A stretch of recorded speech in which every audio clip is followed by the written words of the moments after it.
I'm happy to be here tonight and being involved with UT sports, being a player, and growing up in Knoxville, and working with Bob on the Ball Network has given me an opportunity to do things like this and to be involved in the community. And Helen Ross McNabb is near and dear to my heart.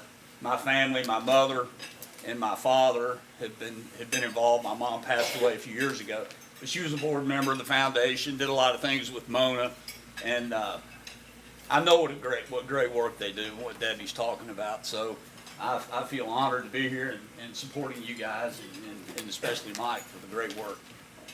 Yeah, and I got involved because I got involved in Big Brothers Big Sisters. And I had a little brother that was going to the Helen Ross McNabb Center. We forget about how many young kids have problems and situations we don't really have a handle on. And Helen Ross McNabb was able to guide him through some problems. And it's great. In fact, I had lunch with him today. We started when he was in 6th grade. He's now 20 years old, just turned 20. And he's getting ready to enlist in the Air Force. And so we got him through high school, we got him through, it's been the junior college, now he's decided he's going on. So really proud of him, but I know that Helen Ross McNabb really had a big influence on helping him through some real tough times. So it's a great facility, and that's why Bert and I are both involved in this. Now, how did you get involved with me in basketball broadcasting? That's a good question, and one I wonder about. Can you hear him at all? Okay, try this. No, when Bob got the job to replace John Ward. Who? Bottom, you remember John Ward? John was the announcer when I played. He was, and everybody looked up to him. But Bob had big shoes to fill, and so of all people, he asked to be his right-hand man and color man. It was me, and I said, "Well, I'll break every rule there is." And I remember the very first meeting we had with the Ball Network people, and they were talking to me about the job. Bob had already had his job. He works, he's the real deal, and I'm the joke of the group. But they said, Bert, what you can and can't do. What you can't do is you can't referee the game. This is on the air. You can't be a homer, which pull for your, just be one-sided for Tennessee. And you can't coach the game. In other words, undermine our coach. And I said, well, then I'm not the man for the job, because one of those things, I agree with you. You're right. We don't need to second guess the coach. But I'm for sure going to referee the game, and I'm for sure going to be a homer. I played at Tennessee, and it's the Ball Network. Why would you have it any other way? So they said, okay, come on board, and we've been doing it ever since. But the first few years, I had problems with my shins. And the reason was Bob was kicking me under the table because of all the goofy things I would say. You can't say that. I'd promote one of my friends' restaurants or something on the air. They're not an advertisement. But anyway, it's been a blessing, and we've had a lot of great coaches, and some better than others, but mostly good ones, good men. And the coach we got now, I feel like, is the best all-around coach. He's a Hall of Fame coach. And I don't know how many of you all, some of you support the basketball team. A lot of you, I know, are football fans and UT fans in general. Well, when the FBI investigations are announced way back when, nobody at UT was sweating because our coach does it the right way. He's a Christian man, and I can tell you a quick story about, there's a young man named Chris Walker who played football at Tennessee and who was working for SCA down in Chattanooga. Well, we've had an SCA support person for the athletes at UT off and on for the last 10 or 15 years. Well, Chris was going to take that job. And Leon Willis, who Doyle Wallace and I are on the state board, Doyle knows the story, asked me if I would introduce Chris to Coach Barnes. And I said, sure I will. I called Coach Barnes, and it's like, bring him on up. Come on up tomorrow and come to practice, or before practice. And he has a table in the pavilion, the practice gym, and I bring Chris in there.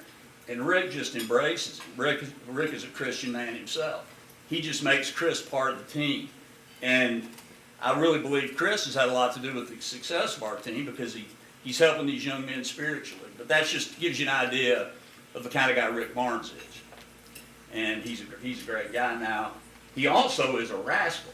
Yeah, he is that. And it's a humbling job to be to work alongside Bob. Rick's first year, I don't know if y'all go to the games, but where we sit, Rick sits right next to us and he stands up right in front of us. In fact, he'll come up and sit on the table deliberately so we can't see what's going on. And he'll look around at us. I mean, this is during the game. And the post game is a complete blast. I mean, he's on Bob's case the whole time. But I remember one of the early games, he said, after the game, we're interviewing him post game, and he's in a good mood. We won the game. He goes, Bob, how did you and Bert get this job? Bob said, well, I don't know, what kind, on the air he's asking this. So I don't know, Bert played here, and I've been doing this for a while. He goes, well, I'm trying to figure it out. I'm standing here trying to coach my team, and I'm listening to all this stuff you guys are saying, and you have no idea what you're talking about. And he goes, it just blows my mind how many years y'all been doing this? We're on the air, we don't know what to say. But that's life with Rick Barnes. Yeah, he is a blast to work with. Bert, one of my favorite times with Bert, we're down at Florida early in our broadcasting career, and if you've ever been to a game at Florida, if you've seen it on television, the Rowdy Reptiles, they're up right above you. I mean, it's jammed, it's horrible. Now they've redone it, it's better, but it was cramped. I mean, they were literally leaning over, throwing stuff on you. I mean, and they were there when Tennessee and Florida were really good. They would be there, if the game was at 7:30, they'd be there at 5 o'clock, waiting to get in because they wanted the best seats. And as soon as we get there about 2 hours before the game, and they'd be on us. As soon as we're not even playing, and they're on us, yelling and screaming at us. So we had a tight game, and we got a chance to win it.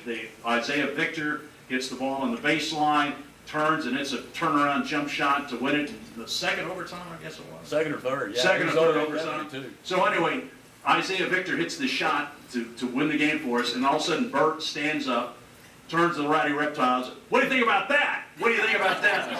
We're going to have to fight our way out of here tonight. But I thought that is exactly what I said. It was close.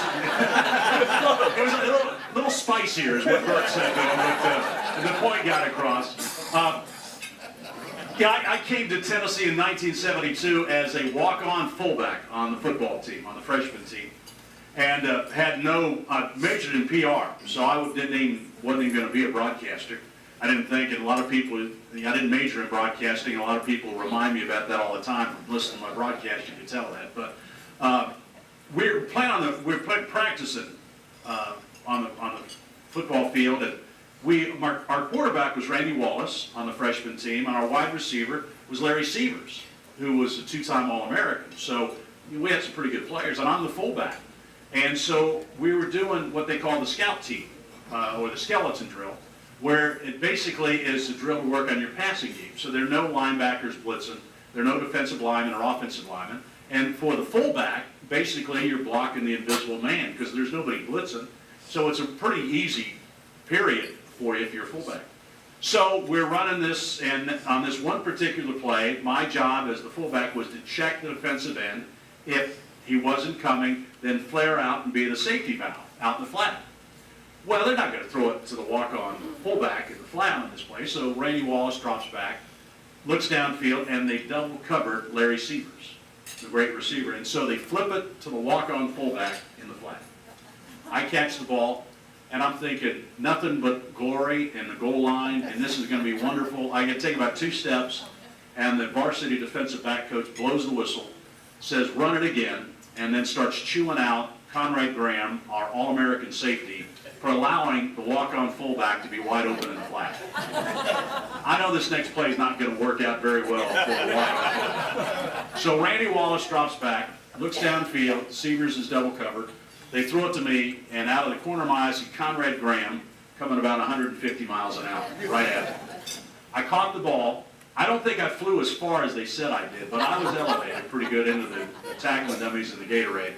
and I'm screwing my helmet back on. And Philip Fulmer was a graduate assistant coach on that freshman team. And he was the first guy that came up to me, and he put his arm around me, and he said, Ricky, what'd you learn on that play?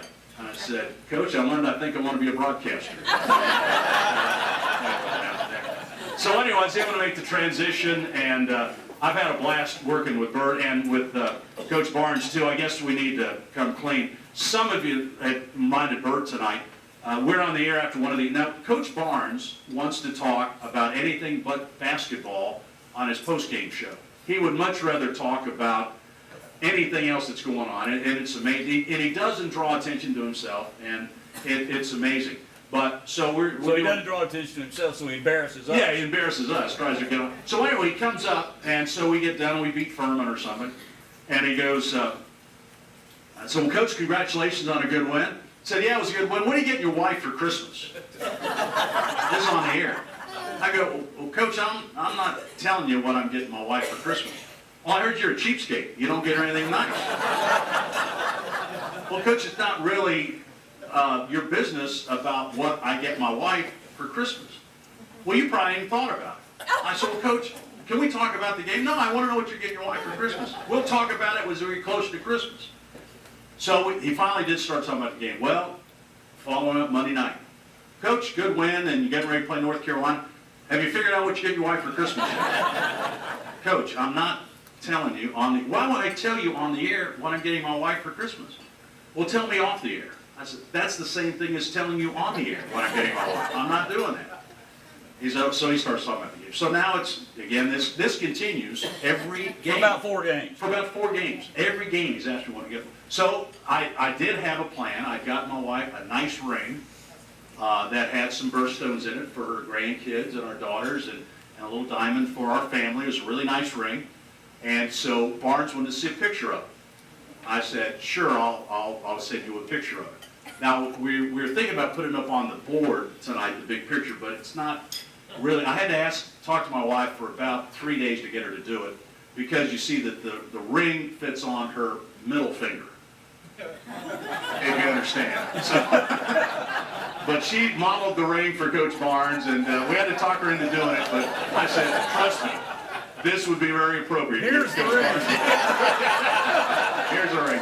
So he liked that. He liked it a lot. But our team overachieved this year. It was a lot of fun to be around them, and I think that it is fun to watch a coach. Now, as funny as Coach Barnes is, another thing he does, we do our pregame show an hour before the game. And it's not an hour and 5 minutes, and it's not 55 minutes. It's if I get in there an hour and 5 minutes before the game, he makes me wait 5 minutes. And then, God forbid that I'm in there 57 minutes, 3 minutes late, because he'll just wear me out.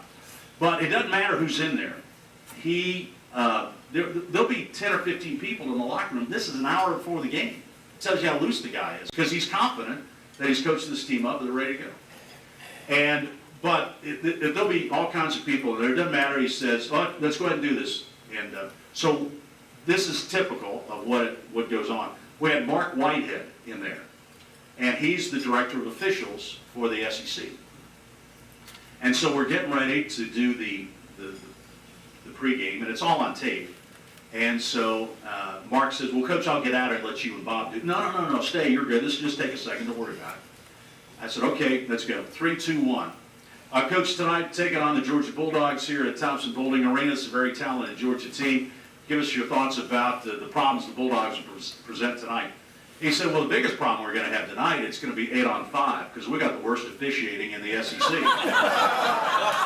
There's no way we can win. It's hard enough to win a game, and yet, we got this guy, Mark Whitehead, who's the director of officiating. He can't get any good officials. It's embarrassing how bad and he's about ready to fight Barnes. I mean, he thinks this is going on. So he does it constantly. But then when it's time to play, and Bert can attest to this, when it's time to play, or it's time to practice, it is all business. And he is in between the lines, is tough on his team, and Bert can kind of relate. He played for a tough coach in Don DeVoe. But Coach Barnes is as tough on these guys as any coach I've ever seen, and he gets a lot out of them. Yeah, he really does, but he does it in a respectful way. He doesn't cuss. I've never heard him curse a player. but he gets his point across, and he's relentless. So if you think you get away with something down the road, you're not going to get away with it. And you all will notice people coming in and out of the games. I mean, you make a mistake, you're going to come out of the game. Certain mistakes, you're going to get you on the bench. But one thing that's really impressed me is I've seen the players grow, and the first year, he just finished the 3rd year, and they've all gotten better. Every player's gotten better. Some have gotten a lot better. But one thing you never see from a Tennessee player when they come out of the game, and I've been on road trips with them, and I've been around them a lot, eating in situations like this, eating team meals, you don't see any disrespect come from any player. You don't see any eye rolling. You don't see any pouting. You don't see any towel throwing. Now, they're not necessarily always happy, but he makes them act the right way. And that's what I've been impressed with. That's what I was used to as a player. Our coaches made us behave that way. And you don't always see that. And it's refreshing to be in a position to be an ex-player and an ex-Tennessee player to see how he operates. And if any of you ever want to come to practice, all you got to do is ask. He'll say yes. Yeah. And he lives in that gym with those kids, and he's up there with them all the time. And the season just ended, and I was up there last week, and he was running them through drills and working on them, and that's why they get better. That's why they get better. So I got one last story on Coach Barnes, and then we'll kind of wrap this thing up and get on with what we're here for to honor Mike. But there's a person on the UT staff that grew up in the Catholic Church, but had kind of fallen away from going to church all the time. And Barnes would come in and challenge, how come you don't go to church? Why don't you, because he's very religious, why aren't you doing this? And so he'd hand him Bible verses every day. Read this, and then what do you think about this, and why aren't you doing this? And so Tom started going to church. And so he decided that he was going to get baptized in the Baptist church. And so he was going to go out to Sevier Heights, and they had a service out there, contemporary service. And it happened, they only do baptisms on certain days, and this was on a Sunday. And we happened to have a game that day at about 1 o'clock. We were tipping off. And so Tom had gotten his staff, and they were getting ready to go, and everything, he made sure they were all, had done the stuff that he was supposed to do to make sure the game would come off like it was. And so now the service starts, and they're getting ready to start it, and Rick Barnes comes in and sits down right next to him. And Tom goes, what are you doing here? You've got walkthrough and pregame meal and scouting reports, all that kind of stuff. He goes, I got coaches to do that. This is much more important. So that tells you a little bit about the guy we got coaching our basketball team, and that's why it's so much fun to be around him, because he's a lot of fun, but also when it's time to be serious, it's time to be serious. So, Bert, thanks. It's always a pleasure, and let's thank Bert for what he does for Helen Ross McNabb and